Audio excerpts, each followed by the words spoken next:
Hey there, welcome to Livewire. I'm your host, Luke Burbank. We have a really fun show in store for you this week. I mean, we always try to have fun on the program, but like this week, it's going to be really fun.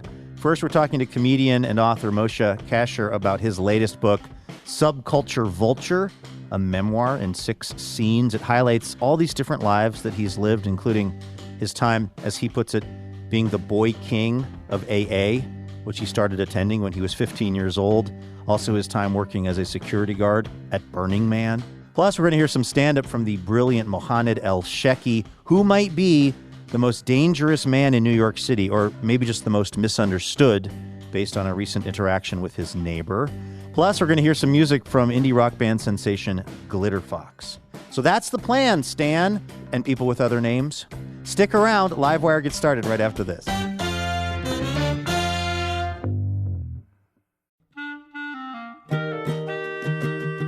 This episode of Livewire is brought to you by Progressive. Most of you aren't just listening right now. You're driving or cleaning, even exercising. But what if you could be saving money by switching to Progressive? Drivers who save by switching save nearly $750 on average, and auto customers qualify for an average of 7 discounts. Multitask right now. Quote today at progressive.com. Progressive Casualty Insurance Company and Affiliates. National average 12-month savings of $744 by new customers surveyed who saved with Progressive between June 2022 and May 2023. Potential savings will vary. Discounts not available in all states and situations.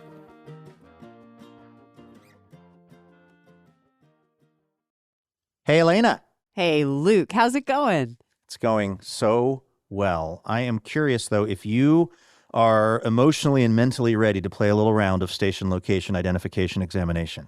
I am. I hope I'm physically ready, too. I did a few deep knee bends, so okay, let's do this. All right. You sound ready. This is where I quiz Elena about a place in the country where Livewire is on the radio. She's got to guess where I'm talking about. This place is one of the oldest place names in the Great Lakes. The name is French for big marsh, which is kind of puzzling as there is apparently no marsh in this place. Is Marsh Marais in France? Oh, my gosh. Grand Marais? What? It's Grand Marais, Minnesota. I didn't know what state that was in. I just know a little French. I don't. That is really impressive. By the way, just because people might want to know this, it's also the eastern entry point for the largest international dark sky sanctuary in the world. So if you're trying to enter that area from the east, you're going to go through Grand Marais, Minnesota, where we are on the radio on WLSN. That was impressive, Elena.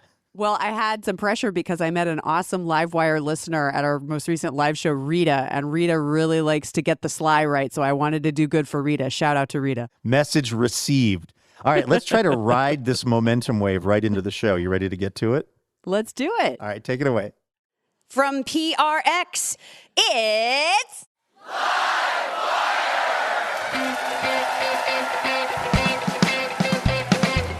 This week, comedian and author Moshe Kasher. So, like, my message is if your drug dealer ever does an intervention on you, it is time to seek help.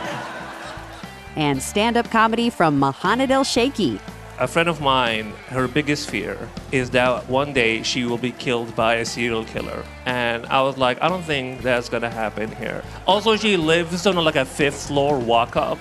And I was like, even your loved ones don't want to come see you. With music from Glitterfox and our fabulous house band. I'm your announcer, Elena Passarello, and now, the host of Livewire, Luke Burbank. Thank you so much, Elena. Thanks to everyone tuned in from all over the country, including Grand Marais, Minnesota. We have such a funny, but also informative episode of the show for you this week.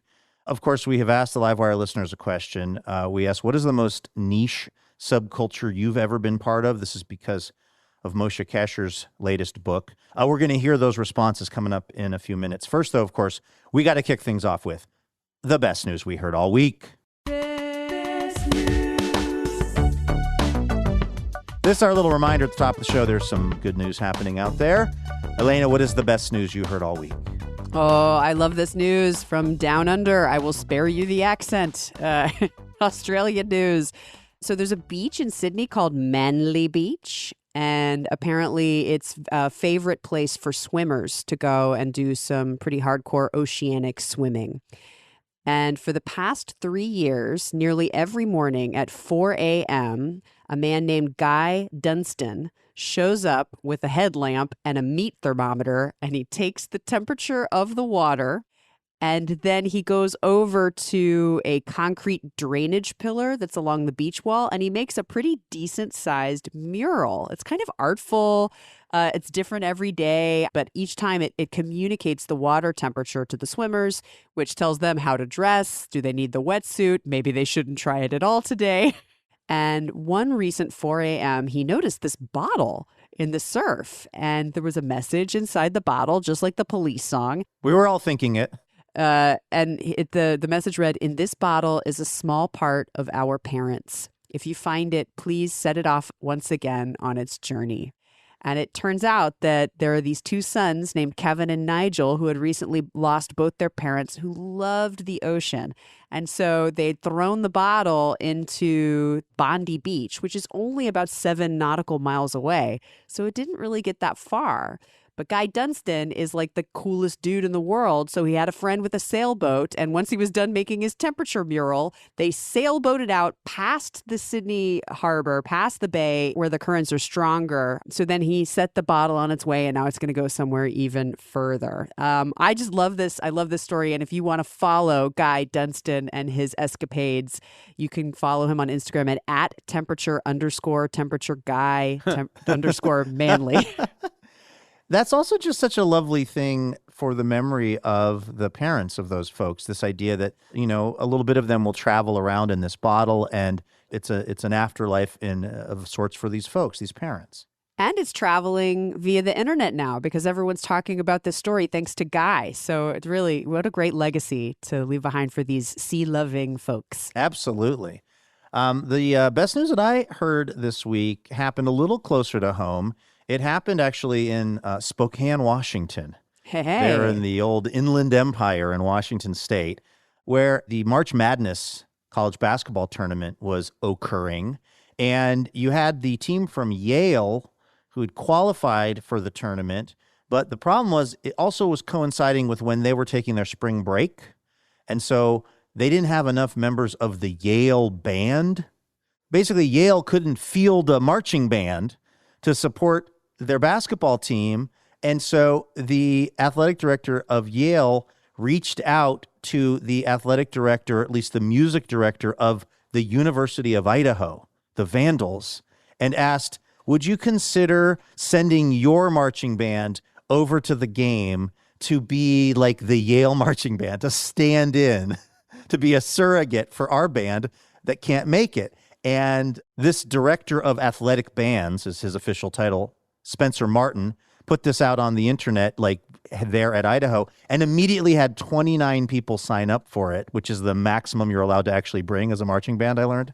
29 Vandals. 29 Vandals, or as they were calling themselves for these purposes, Vandogs, because Yale is the Bulldogs. Right. So they get these like 29 members of the Idaho Vandals marching band together. They, of course, don't really know the Yale like songs and chants. So they're on their phones, like learning the Yale fight song in the bus on the way from Idaho over to Spokane.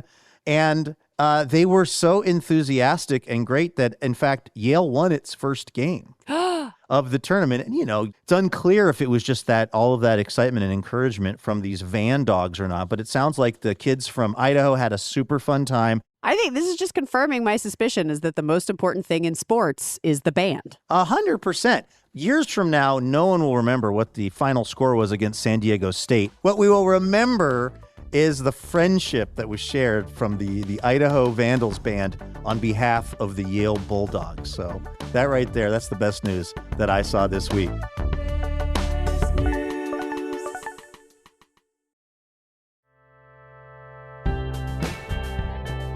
All right, let's welcome our first guest on over to the program. He's actually kind of hard to sum up in one of these little intros, Elena, because, he's done a lot of stuff. Thankfully, he's also now written an entire book about his various lives, including his time as the boy king of Alcoholics Anonymous. That's how he describes it. His stint as a rave promoter, turned DJ, turned Burning Man security guard, also how he became a sign language interpreter. And then he also gets into the thing that we all mostly know him for, which is his career as a stand-up comedian. The book is Subculture Vulture, a memoir in 6 scenes. The New York Times calls it part history lesson, part stand-up set, and part love letter. This is our interview with Moshe Kasher, recorded at the Alberta Rose Theater in Portland, Oregon.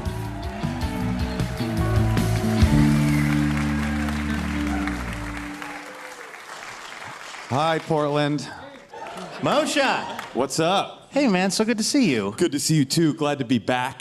I have a tale to tell. Okay. When I got the email, Livewire would like you to come back, I thought this is the end of the circle. I published my first book. It's called Kasher and the Rye, The True Tale of a White... Oh, you laughing because there's a similarly titled book? Is that what's going on there? Yeah, I found out about it after I wrote my book. It's a weird coincidence. The subtitle is The True Tale of a White Boy from Oakland who became a drug addict, criminal, mental patient, and then turned 16, right?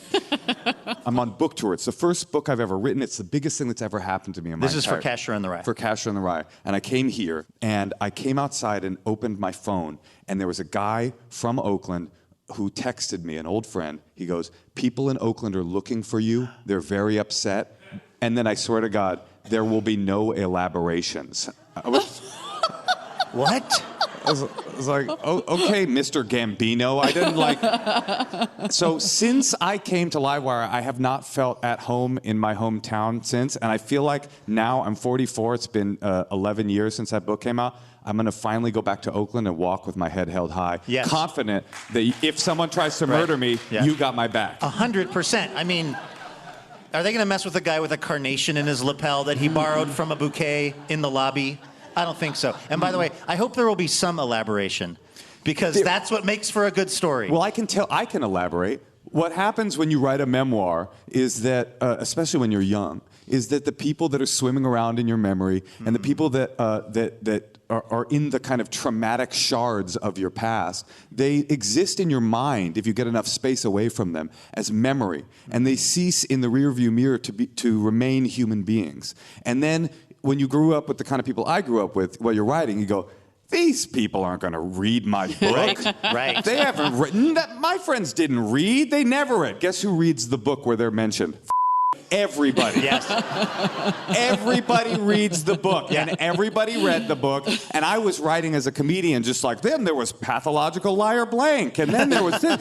Everybody read the book, and these were people that had been in and out of prison since I left Oakland. Yeah. And I know what I look like, and I do not paint a swath as the kind of guy that had friends like that. I look more like my friends are sort of heavy in the podcasting and graphic novel community, but... They all read the book, and people were mad. And it was to be honest, it was a growing experience. It made me realize for the second book, like, everybody you write about is a human being, and they're not a part of your story. They exist in your memory, they exist in your mind, but they're still there, and they still have agency. And it made me grow up a little bit. I'm realizing that the school district, whoever was, had it wrong trying to give us pizza to read books when I was a kid. They should have wrote about us in the books. Because nothing drives literacy like knowing you're in the book. Well, that's why I keep writing memoirs, because I know for sure I am going to be in that book. There's something... There's something at the beginning of this, Moshe, that is a big turning point in your life that I was really interested in and also kind of impressed by. You had just gotten sober. 6 days sober, I think. Yeah. And you're invited to a New Year's Eve party, or some sort of party that is definitely going to end your sobriety, your very, brief sobriety at that point. Well, I got sober on December 25th, 1994. I was 15 years old, and I had been in and out of rehab since I was about 13, almost 14 years old. And I was in therapy from the time I was 4 until the state funding ran out when I was 15, almost 16 years old. And I had this problem with adults. That was my big thing. I had this problem with adults. I hated adults. Every adult was like a cop or the principal or my mom, and all of them were always telling me what to do. And then I had this kind of otherworldly I don't know where it came from, where a 15-year-old sort of juvenile delinquent has this thought, but I had this realization, like a light. what is it possible that every single person around you is wrong and you're right? People go through their whole life and never figure that out. I'm serious. You know what I mean? Like, amazing that you decide to go to what sounds like the world's worst sober New Year's Eve party instead of this fun young person party. And I don't understand how, as a 15-year-old, you had that sense of like the big picture. Well, that's the issue, right? Is that I realized I needed to stop.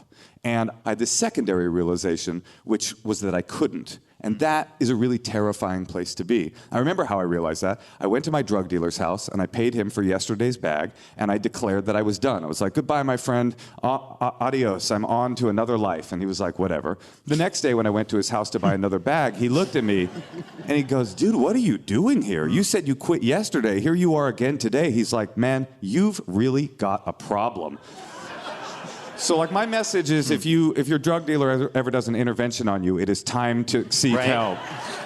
Speaking of drug dealers, we got to take a quick break. When we come back, I want to talk about your time as a sober drug dealer, which are not words that are usually close together in the same sentence, but we are going to hear about that when we talk to Moshe Kasher a little bit more. The book is Subculture Vulture. This is Livewire from PRX. We'll be back in just a moment.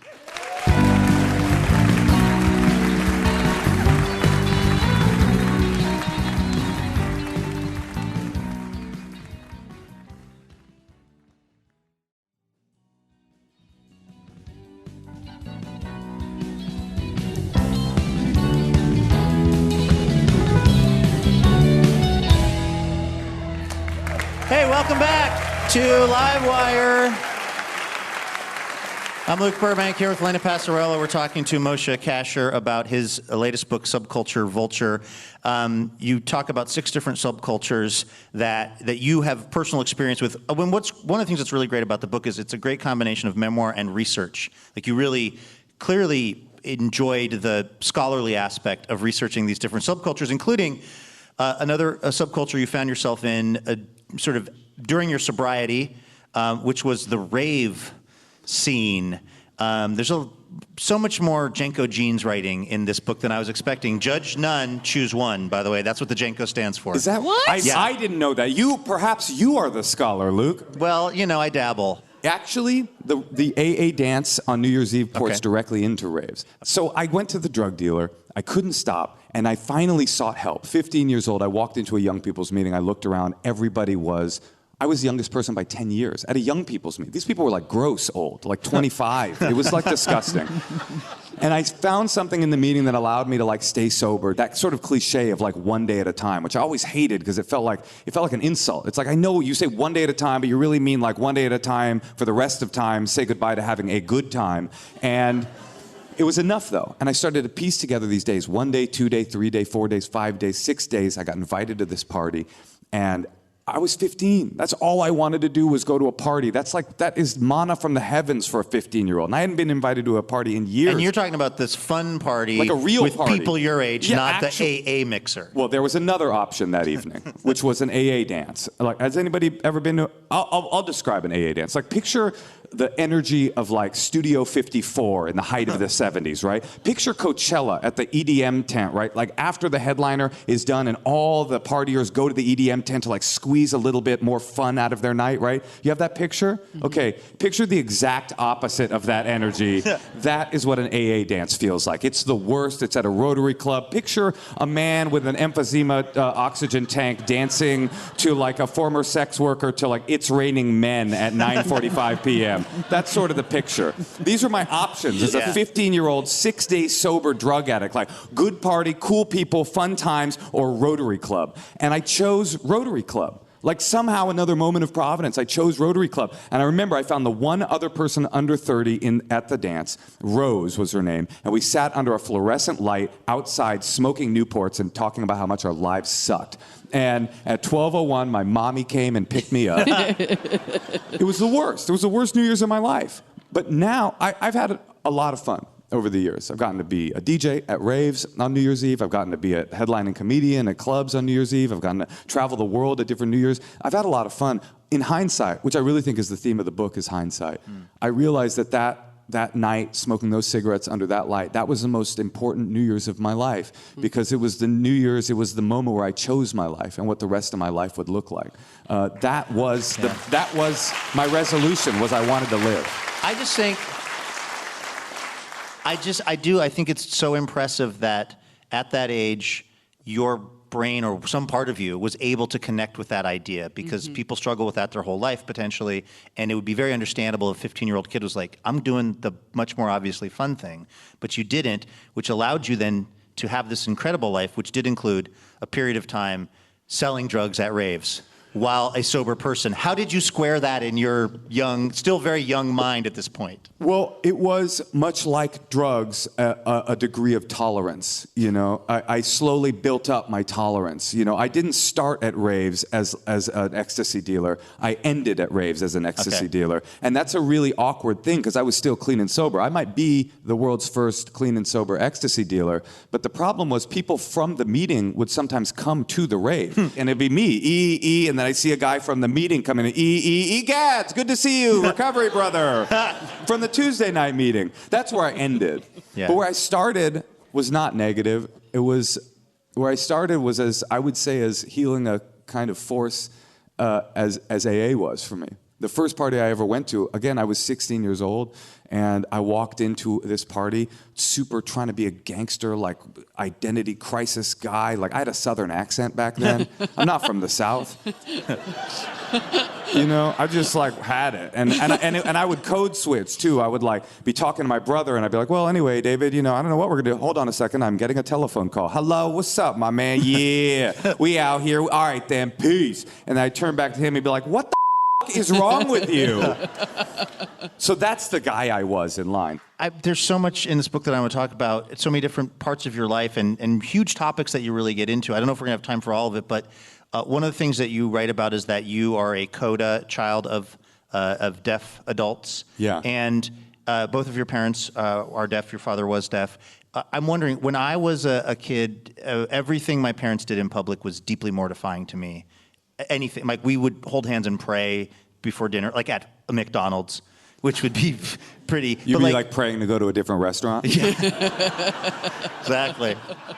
Well, that was where we had the entertainment book coupon for, so that's where we were going to be. But I'm wondering, for you to be a child of deaf parents and to end up doing a lot of translating, it sounds like, particularly for your mom, in situations where you were delivering the information from the school administrator that you were being kicked out of school to your mother, were you tempted to dilute the message? Well, that's a very delicate dance, actually. I mean, I spent the first 15 years of my life the way all codas do, which is in an extensive, non-consensual sign language interpretation internship program. I interpreted for everything for my mom. I mean, this was before the ADA, before interpreters were mandated to be there, and I would walk into an emergency room visit with my mom sick and realize if I wasn't there, my mom literally wouldn't understand the care she was going to be offered. And that was that was when I was 7, 8, 9 years old. And then when, like you said, the subject of the meetings that I was required to translate for became increasingly about me and my own behavioral issues, I would have to do this kind of sort of weird dance where you can't, if you can't be like, yeah, tell them, my mom, the unadulterated message. But I also couldn't be like, the Oakland Police Department thinks this kid's A-okay, because my mom would be like, okay, I smell a rat. Like, so you'd have to kind of do kind of a, weird, like, oh, well, he does have some issues. We did want to talk, but actually we think he shows great promise. In fact, we think maybe a memoirist could be in his future, like. I did not know this until I read the book that Alexander Graham Bell, of all people, did such immense harm to the deaf community through this idea of something that you describe as oralism, this obsession with trying to get deaf folks to basically conform to hearing folks' idea of how communication works. The craziest, most tragic part of that, or sort of from a literary storytelling perspective, is that the only reason that the oral movement was ever able to impose what I call like an imperialism upon the deaf community. And what was craziest about that is the only reason that the Hearing Society was aware of the fact that they could communicate and impose their communication standards upon the deaf community was because of sign language. Deafness is not the disability. The problem is that the hearing has this cascading effect of cutting people off from language. And one day, through an insane story, truly a French priest was walking down the street and saw two deaf sisters signing back and forth to one another. And he looked at it and realized that what he was looking at was language. Prior to that, if you were born into a family like most deaf people are, the only deaf person in your family, you would not receive language because there wasn't a sign system to be given to you. And this priest saw that language and he said, that is language, I know it. And he wanted to teach, he asked them, teach me what you're doing. They taught him to sign and he taught them French. And from that interaction, they started the first school for the deaf in France. They started the first recognized sign system. They started teaching these deaf people French, and they would literally bring them on road shows. And there'd be like a hearing administrator who would receive a question from the audience, like some French question, like what degree of suffering can be borne by man or whatever. Highfalutin.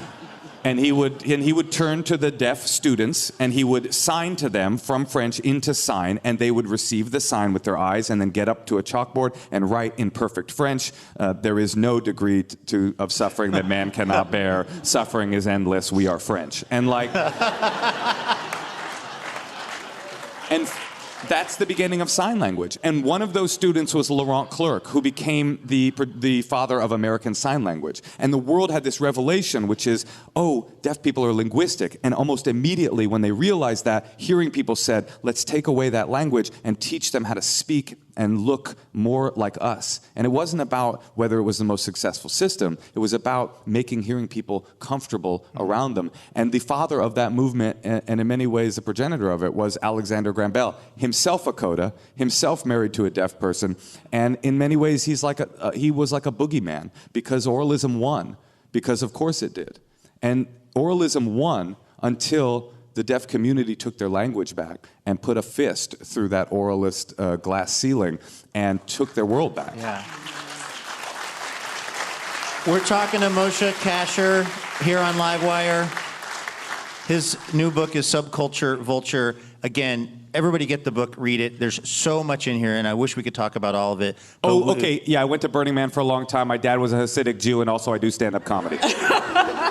We are running short on time, but I do want to talk to you a little bit about Burning Man, because I've met you as a popular comedian, and what I think of when I think of cool popular comedians are people that are so steeped in irony, there's almost no, or it's like, it's not very cool to be authentically, genuinely excited about something anymore. And you authentically love Burning Man in a way that really humanized you to me and made me see this other version of you than like, you just love Burning Man.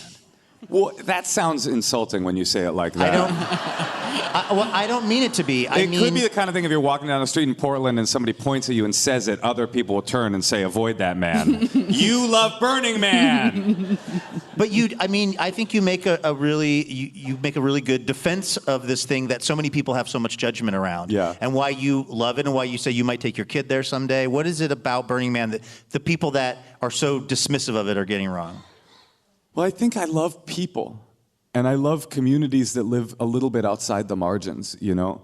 And I think that that's what deafness and Hasidic Judaism, the two subcultures that aren't really subcultures, if we're being honest, they're cultures. They're perhaps a little bit to the left of the dominant culture, but that's the bucket I was born into, Hasidic Judaism and ultra-Orthodox Judaism and deafness. And those two worlds gave me this kind of appreciation for people that like to do things differently. And that's what raves were, and in many ways that's what AA is. It's people that are their natural state should be in obliteration, but in fact is in recovery.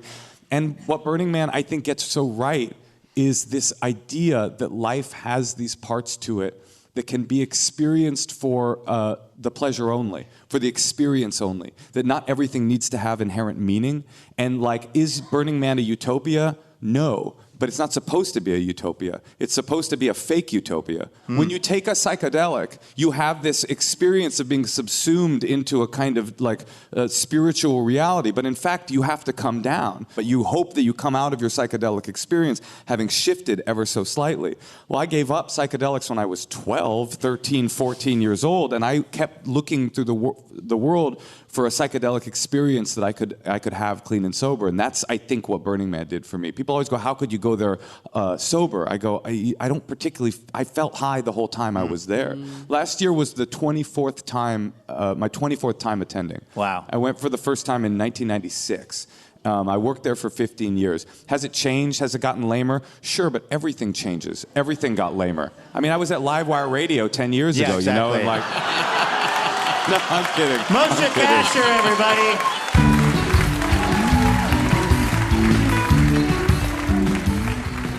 That was Moshe Kasher right here on Livewire. His latest book, Subculture Vulture, is out and available now.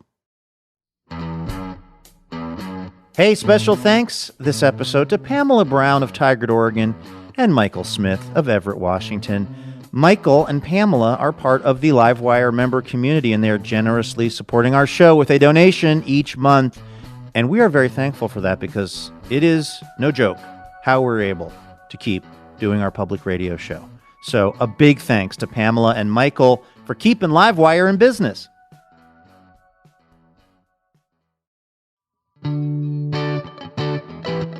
This is Livewire. Of course, each week we ask our listeners a question because of that deep dive into various subcultures with Moshe. We asked our listeners, what is the most niche subculture you have ever been a part of? And people responded to that. Elena has been collecting up those responses. What are you seeing? I love this one from James. James is in a unique subculture that practices partner acrobatics. I just saw a TikTok about this. Oh, no, he's back on TikTok. we're talking about me, not James. That's what you hear the concern in Elena's voice. I love when you're on TikTok. You can kind of rate my emotional well-being by how much time I'm spending on TikTok looking at things. This partner acrobatics thing is really interesting. It's like a trust fall, but with like a lot more going on, right? It's like remember the airplane? Remember when you were a kid and people would play? It's like adult airplane. Correct. Yes. With more flipping around and like it's really quite something to watch. So, but it's a niche subculture that's getting less niche if I'm starting to see it on TikTok, Elena. Because the TikTok, your best friend. For now, anyway, it just fills the hole. Anyway, hey, what's something else niche that one of our listeners is into? Oh, I think I might have to join this subculture that Annie is a part of. Annie is among the group of axolotl owners. Okay, axolotl owners. Is this thing living or is it inanimate? Yeah. It's an adorable amphibian. Sometimes it's the prettiest pink color and it's got like a little mane. It's not hair. It's like, scales or something. Okay. It's like the size of like a salamander, and it's notorious because its face looks like it's got this big blissful smile on itself. I was trying to find, while we were talking, I was trying to quickly search on the internet for a picture of one of these things, and I clearly cannot spell Ancelotl because I just got an Italian football manager named Carlo Ancelotti who is not smiling in any of the photos. Well, maybe he owns an axolotl. Ancelotl has an axolotl. Very possibly. Okay, one more niche subculture that one of our listeners is very into. Okay, this is as niche as it gets. Ron says, this might be a subculture of one, but I have a collection of my dad's big toenails. Maybe there are others out there? Contact me. And so I'm wondering if Ron thinks there are other people who collect their dad's big toenails, or if Ron is wondering if his dad's big toenails are also being collected by someone else in the world. That's exactly what came to mind, Elena, was, you find out sometime in adulthood that you weren't the only person who had a collection of your dad's toenails. Also, only the big toe. No pinky toenails. Like the only piggy is the one that went to market. None of the other ones. That's, I mean, you do you when it comes to how you think about your family members and what things you treasure. But I'm genuinely hoping that is a very niche culture, and that there aren't other people who have this guy's dad's toenail clippings, because that's going to be really hard to explain, honestly.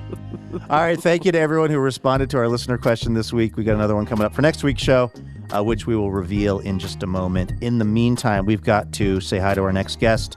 He's one of our very favorite stand-up comedians out there today. He actually grew up in Benghazi, Libya, but then came to the U.S., got into comedy, ended up on Conan, ended up working at Full Frontal with Samantha Bee. And these days, he's also a writer on the hit podcast Love It or Leave It. And he hosts the podcast You Could Do That on television. He is Mohanad Elshieky, and he's been on the show. I think maybe this is his 6th appearance. And we're so glad he was able to join us on stage recently at Revolution Hall in Portland, Oregon. Take a listen. Thank you. Thank you so much, everyone. So happy to be back in Portland. I travel a lot for comedy, and I take a lot of long flights, so I like to have fun. When I do that with my fellow passengers, here are some fun things you could do, too. If you see the person in the exit row sleeping, did you know you can just walk to them and be like, is this some kind of joke to you or something? Like eyes on the sky.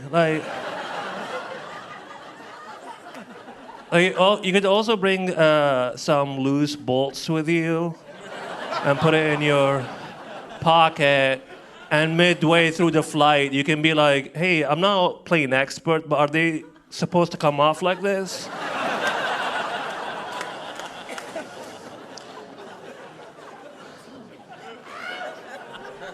It's fun. I live in New York City, and a friend of mine, her biggest fear is that one day she will be killed by a serial killer. That's her biggest fear. And I was like, I don't think that's going to happen here. Like, no one in New York has the time. You know, like, everyone in New York is busy. No one has the time to focus on their little hobbies, you know?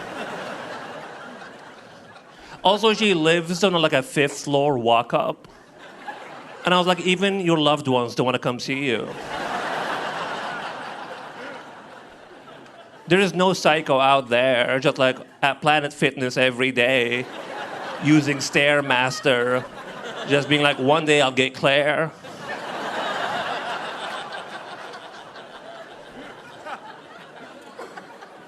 She also recently told me that she doesn't believe in tipping. And I was like, maybe you should believe in having inside thoughts, you know? Like, why would you tell me that, you know? I don't want to hear that. And I was like, the only person you should be worried about is your delivery person. Like, if I walk up for 5 floors and I don't get a tip, I think I'm allowed some stabbies, you know? Just kind of like, nothing fatal, just something in the thigh, you know, memorable. And, you know, because I use social media a lot, I you know, sometimes people, like, enjoy my content and they send me nice messages. Sometimes people read my name and they don't like my content, and that's fine. And they send me, like, little manifestos, which I don't read. And I'm always like, get to the point. I don't want to read all of this. And one guy did, you know, one guy sent me one line, and all it said was, "You're not funny, kill yourself." And I was like, that's a horrible thing to say to me, you know, because, you know, I am funny. But the second part, which I don't care about, I was like, I think I'm going to pass on that. You know, because if anything, it seems like you don't like me. I like me. Why are you giving me homework, you know? Seems like you should do it. I was like, this just seems like another example of a job that an immigrant has to do because an American won't. And I was like,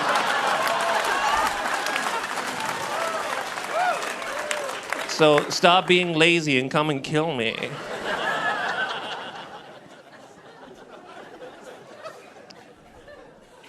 I know a lot of people have conspiracy theories, like, you know, like with TikTok now and everything, people are like, oh, yeah, the government of China is tracking us, and some are like, oh, the government in the US is tracking us, which obviously, I'm like, sure, they're keeping tabs on us, but not to the level some people think they are, because it's not that I like the US government that much, I just don't believe in them. Because this is the same government that made Social Security cards on the most destructible paper known to man. And they were like, hey, buddy, yeah, I know you're 2 or whatever, but if anyone even looks at this, your life is ruined.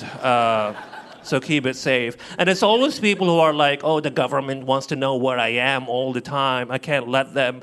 I'm like, I'm sorry. Like, you live in what? Battleground, Washington? Even God doesn't know where you are, you know?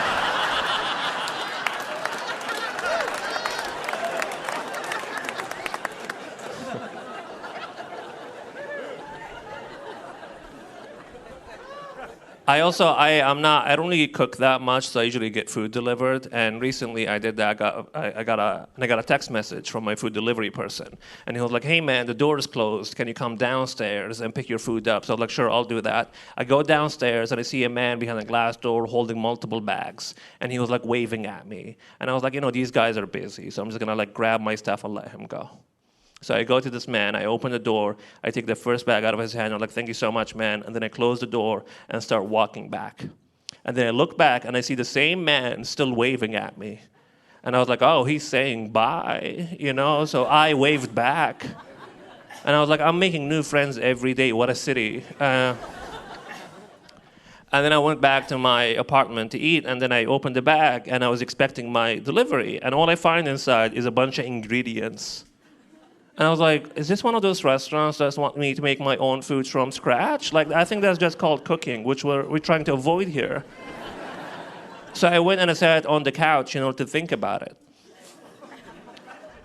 And then a minute later, it finally hit me. I was like, oh, I don't think these are ingredients. This is what we commonly refer to as groceries. I was like, the guy downstairs, that's not my delivery person. That's my neighbor. I've seen him around. He just forgot his key, and he was waving at me to open the door for him, and I just took his stuff. I thought I was getting my food delivered, and I was just doing crime. And I went downstairs to look for him. I couldn't find him. I did find my food, though. So I was like, I think whatever this is, I won. And I went back to my apartment. And then 2 weeks later, I see the same man in the elevator. And I was going to explain to him what happened. But he would not make eye contact with me at all. And I was like, this makes so much sense. Because in his head, he's like, this is the most dangerous man in America. Because I took his food out of his hand. And I was like, thank you. Closed the door. Walked all the way back, and then turned and just waved at him like a psychopath. And I was like, I think I am the alpha of this building right now. I'm not even paying rent anymore. One last thing I want to say is I've done the show the first time in 2016, and back in the day I was working at a store here in Portland that sells phones, the i variety, and I remember I was telling them, I was like, I got on the show, they asked me to do it, and I was like, I told them, I was like, hey, can I leave work early next week because I have this thing I'm doing? And they were like, what is it? And I was like, it's Livewire, it's like live radio. And they were like, can we listen to it? I was like, no, it's not live, but it's live. And he was like, no. And I was like, you can't leave, And I was like, I'm leaving, And then come that work day, and it was 6 p.m. or something. I was supposed to stay there until 8, and I just left. And I done the show. I had a great time. And then the next day I saw that manager, and he was like, did you leave early yesterday? And I was like, hey man, I'll say this, Remember on our first day here at the job, he came to the training and he said, we are all dreamers here. And if you have a dream, you should go and chase it. And he was like, yes. And I was like, that's all I've done. And he was like, okay, that makes sense. And the thing is, that man never said that. But I just wanted to thank Livewire for giving me an opportunity back then, and for taking a shot on me, and thank you guys so much. Please have a good night. Thank you. That was the always hilarious Mohanad Elshieky right here on Livewire. Make sure you check out the podcast Love It or Leave It that he writes on, and also the show that he hosts. You could do that on television. I'm Luke Burbank here with Elena Passarello. We have to take a very quick break, but do not go anywhere because when we return, we'll hear some music from Portland sensation, the band Glitterfox. Stay with us.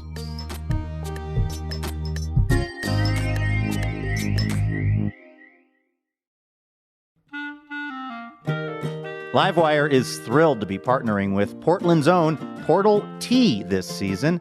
Formerly known as Tea Chai Tay, Portal Tea is the premier tea company in the Pacific Northwest. And they make one-of-a-kind, handcrafted tea blends like cinnamon churro chai and blueberry cream Earl Grey.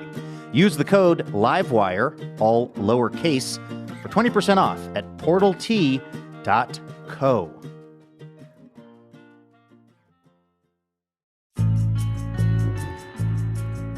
Welcome back to Livewire from PRX. I'm Luke Burbank here with Elena Passarello. Before we get to our musical guest this week, a little preview of what we're doing on the program next week. We are going to be talking to the comedian Gary Gulman. He's been on every late-night television show multiple times. You might know him from those appearances or maybe his HBO special, The Great Depression. And he's got a book out now. It's a memoir. It's called Misfit, Growing Up Awkward in the 80s, and it talks about his childhood in Massachusetts, but it also gets into his adult life, his depression that he dealt with, which actually landed him eventually in the psych ward, where he writes he got recognized as a celebrity, which is, you know, an unusual place to have that happen. We're also going to talk to our friend, the award-winning poet Anis Mojgani, about what it's like to actually be the poet laureate of a state. And we're going to get some music from singer, songwriter, and TikTok sensation, Olive Klug. It's going to be a really great show that you do not want to miss. As always, we would like to get your answers to our listener question. Lena, what are we asking the Livewire listeners for next week's show? Oh, this is going to be a feel-gooder. We would like you to please tell us about a meaningful thing that someone did to cheer you up when you were having a hard time. Always useful information. Yeah, Dairy Queen Blizzard. That's what anyone can do to cheer me up at any time. Oh, good to know. Okay. Yeah, I love those. All right. We'll put that in your rider for craft services backstage at the show. All right. If you have a response to that listener question, go ahead and hit us up on social media. We are at Livewire Radio pretty much everywhere. All right. Our musical guests this week are an indie folk act. They were named one of Portland's best new bands by the Willamette Week, and their sound has been described as West Coast indie meets Southern Americana songwriting. That's all stuff that I love, all mixed together. Their latest single, Highway Forever, is out now on Hill Rock Stars. This is Glitterfox, who joined us on stage at the Alberta Rose Theater in Portland, Oregon. Hello. Hello. Welcome. Thanks for having us. All right, what song are we going to hear? This song's called TV. It's a single we put out in October on our new record label, which is Kill Rock Stars. Oh, hell yes. Yeah. All right, this is Glitterfox here on Livewire.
Thank you.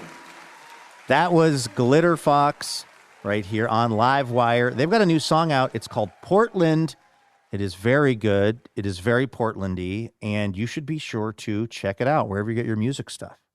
All right, that's going to do it for this week's episode of Livewire. A very, very big thanks to our guests, Moshe Kasher, Mohanad Elshieky, and Glitterfox. Laura Haddon is our executive producer, Heather D. Michelle is our executive director, and our producer and editor is Melanie Sevchenko.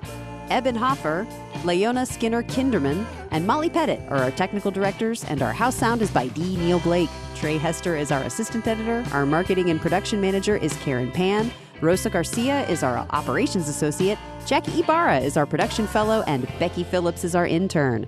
Our house band is Ethan Fox Tucker, Sam Tucker, Eyal Alves, and A. Walker Spring, who also composes our music. This episode was mixed by Molly Pettit and Trey Hester.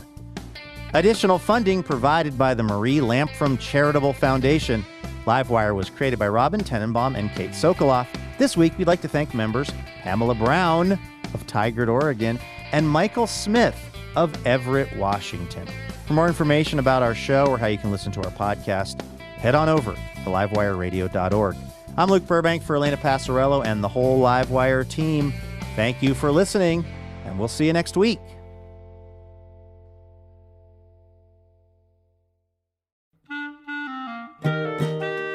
Dear Livewire, when we first met, I was really shy. I had no idea we'd spend so much time together or that you'd be one to fill my heart with joy and make me want to be a better person. Oh, I'm sorry, I didn't know you were here. I was busy reading a review from one of our many rapturously smitten listeners. Oh, wait, actually, no, sorry. This is from Elena. Anyway, the point is, it would be really helpful if you wanted to leave us a review. Feel free to say really nice things about us, and we'll even read them now and then on the show. So you might hear your review of Livewire read on the program itself. Reviews help other people hear about the show, and then we can keep doing this for a long, long time because we love having this job. Thank you so much if you've left a review, and if you're about to leave a review, you can go ahead and do it right where you get the podcast.